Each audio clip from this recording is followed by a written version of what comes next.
Ladies and gentlemen, we are in the Great Hall of the Institute of Technology in Zurich, Switzerland. As you have already read in the newspapers, a most amazing discovery has been made in this most peaceful of countries. It seems that Dr. Victor Frankenstein, once thought to be a character in a story, did actually exist and created what we have come to call his monster. The purpose of this meeting today is to hear, for the first time, the actual voice of the monster. Strange as it may seem, Dr. Frankenstein made crude recordings of the monster's voice. The machine had to be rebuilt from Frankenstein's plans under the direction of Dr. Heinrich Erroneous, the famed electronics engineer and dean of the university here. Many of the scientists who have come today are convinced that this is a hoax, but are here only because of the reputation of Dr. Erroneous. The machine stands before us on the stage. It's a huge thing looking something like a bad dream out of a science fiction story. 2 speakers are on either side of it. The recordings themselves are now being brought in. They look like oversized tape reels. A technician is now placing one on the machine, and Dr. Erroneous signals for silence. The lights are going down. The red indicator light on the machine has just gone on, and we are about to hear Frankenstein's monster speak for the first time.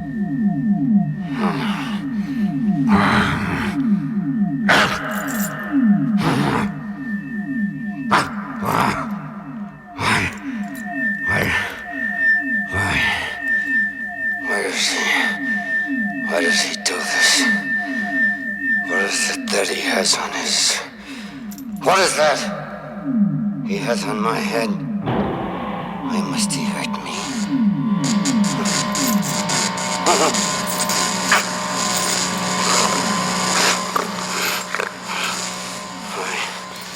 Why do you look at me that way, Dr. Frankenstein? I know your name. I hate your name. Yes. I am your creature. But which one of us is the horror that scares little children? Is it me? Or is it the man that made me, who had evil in his mind to create the awful thing that lies here, lies waiting to get free and to kill you?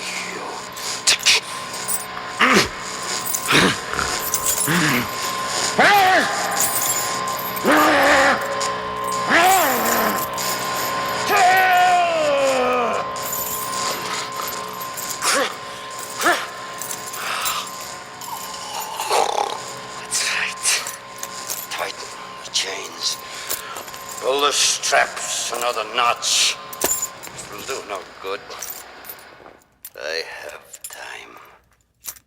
All the time I need to put an end to you. Strange to have thoughts and to be so different from the little ones I see. The ones that scream and run from me. Strange to know why I frighten them. But not so strange to want to crush them. To feel them in my hands, to tighten my fingers and see them die.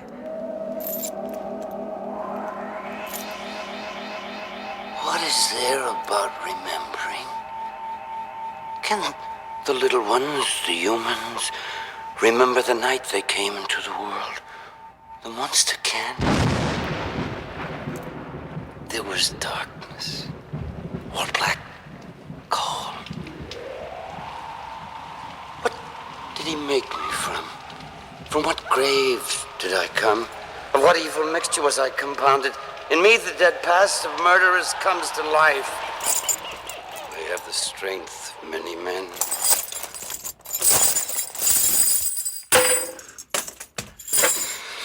I have to find him. I have to see the one that gave me life.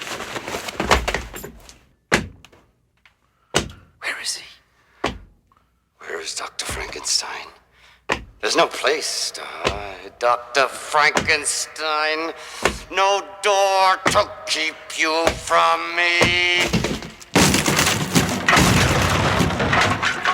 Not in here, Dr. Frankenstein.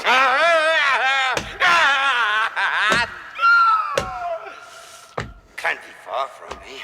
No place is far from me. Me.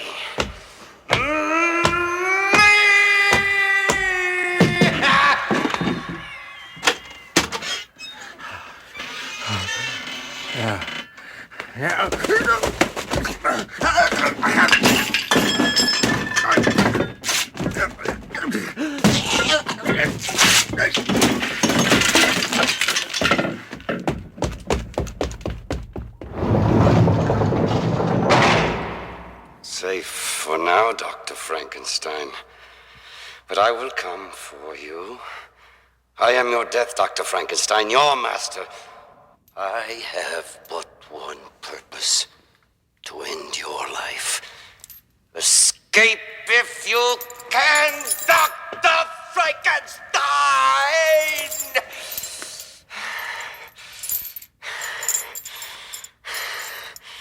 What do you call your monster? You never gave me a name, but I have yours. I am called Frankenstein's monster. What a name you've added to the ghosts and the ghouls, the things that haunt and frighten, to the phantoms of the mind. But I am real. See? See? It hurts. I feel. I live.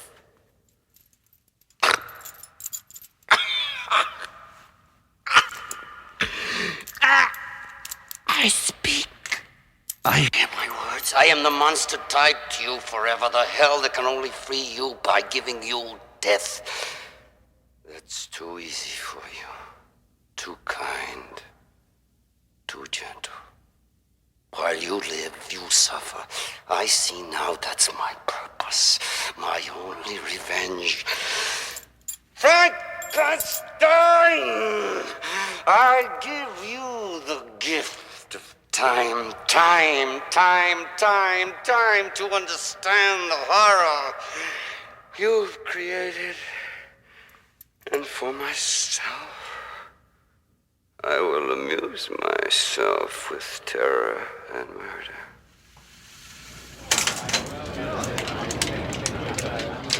That ends the first of what I can only call the tape recordings of the monster's voice. The technicians are threading another spool into the machine, and shortly we'll hear the second part of this amazing voice from the past. From the recordings, it's obvious that the monster has broken loose and is now free to rampage through the peaceful Swiss countryside. The doctor is signaling for silence. The machine started, and we are now going to hear again the innermost thoughts of Dr. Frankenstein's ghastly creation. I remember that night. I left your house, Frankenstein, and fear walked in front of me to frighten mindless beasts.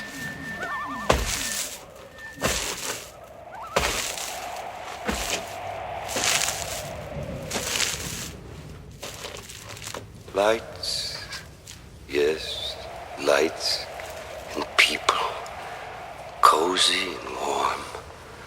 A family, yes, together, warm and loving, touching. Mother, father, child, touching, but not for me. Shall I wait until they sleep? Or is the horror twice as horrible when it comes out of nowhere?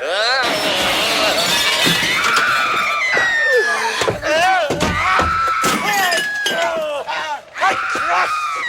I break!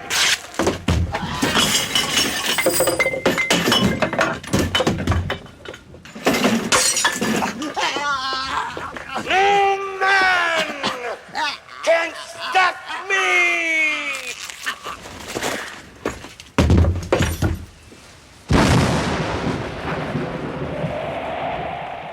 That was the first. Senseless, they called it. But it wasn't. There was reason, but enough to lead them to you, Dr. Frankenstein. What glory in killing if you cannot share in it? It's not an easy thing to be a monster, to be hated and feared, to be alone. But I'm not alone, am I? I have you, Dr. Frankenstein. I'm your child. Why do you step back from me? Come closer. Closer. No. Too easy to tear you, to crush you, to trap you into the stone floor. Not good enough for you. Too quick, too simple. You must live as I live alone. Hated and hating. That's punishment. You tried to stop me, remember? So little faith in your own creation. But I stopped you. Did it hurt? Did you feel pain? I picked you up. Remember what power I felt to have your life in my hands. For a moment, I was your judge, your jury, your executioner. But no, I didn't condemn you, not then. If you died, what would I have to live for? What a weak, helpless thing you are. I saw you lying there, eyes half closed, making believe you were unconscious.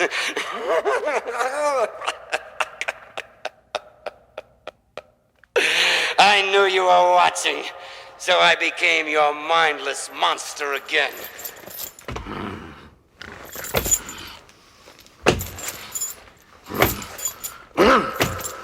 With no purpose but to kill. But I had a plan. Oh, yes. You were going to be alone as I was alone. And when I finished, there will only be the two of us. And then, Dr. Frankenstein, I'll follow you to the end of the earth. And when I have you...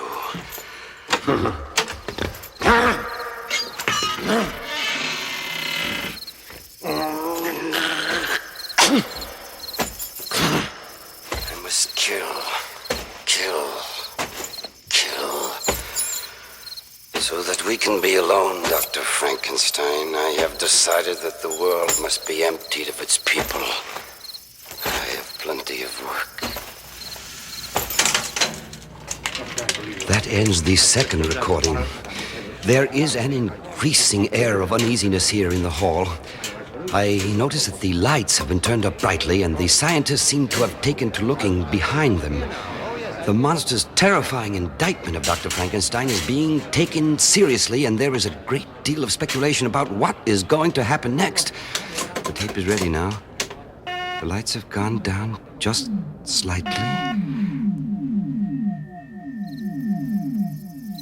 must kill.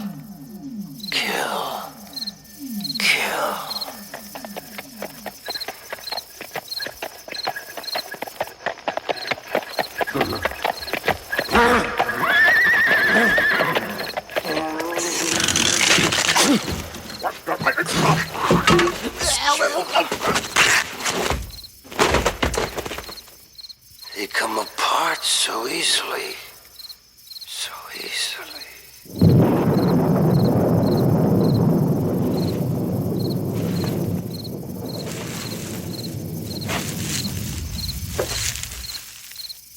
Pretty.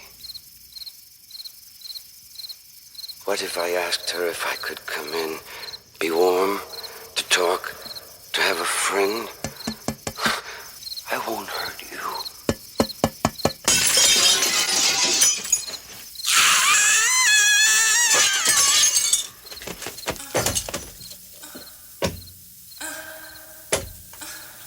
I hold out my hands to her.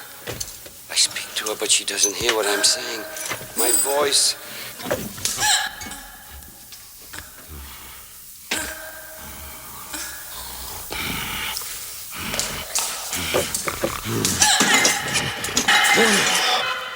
I put a hand over her mouth to stop the screams. I tried to calm her. I stroked her head, so pretty, so soft. Can a monster love? Why couldn't she understand? I spoke to her. I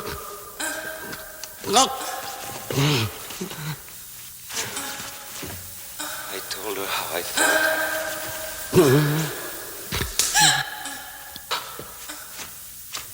She wouldn't listen. She kept trying to scream.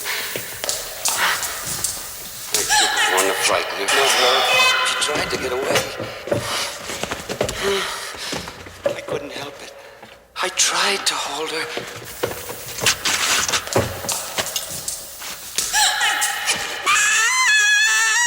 The life went out of her. I'm a monster. Yes. But I wanted to undo what I had done. I want to see her moving and breathing again. And in this whole world, there was one man who could help me. You, Dr. Frankenstein. I was willing to give up all thoughts of revenge. If you could bring her back to life, I carried her back to you. I prayed that nothing would happen to you. I wanted you safe so that you could help me and bring her back to me. And then I would go away with her and never bother you again. Or hurt another human being again, a bargain. All I wanted was to make a bargain. And I forgot for that one little second of time who I was, what I was, and why I was alive.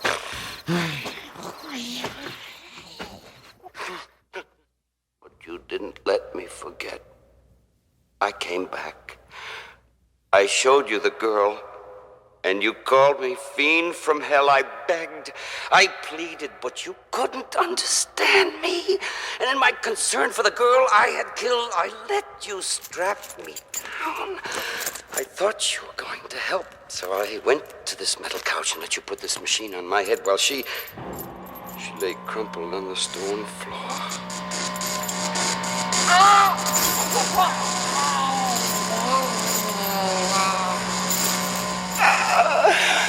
Why do you hurt me this way? What is this thing on my head? Kill me now, Frankenstein, or I'll kill you. How long must I endure this? Why do you look at me that way? That noise. Do you hear that, Frankenstein? People from the village. They come to find me, to destroy the monster. And to kill the man that made it. I can save you, Frankenstein. Let me loose, and they won't hurt you.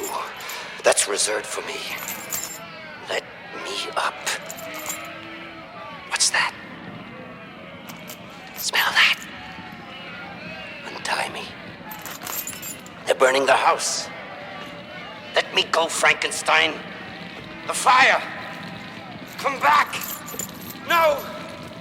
No. Not alone. Come back.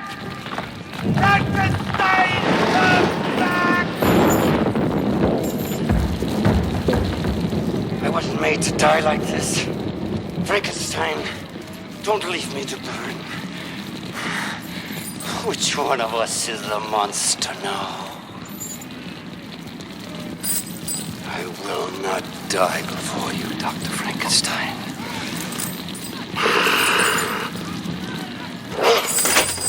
You made me too strong for chains. Let them think I died in the fire. Let Dr. Frankenstein think he's rid of me. There's no place to hide from me. I'm your monster, and I'm coming for you, no matter where, no matter when. Change your name, change your face, but I'll find you. No one is safe from me.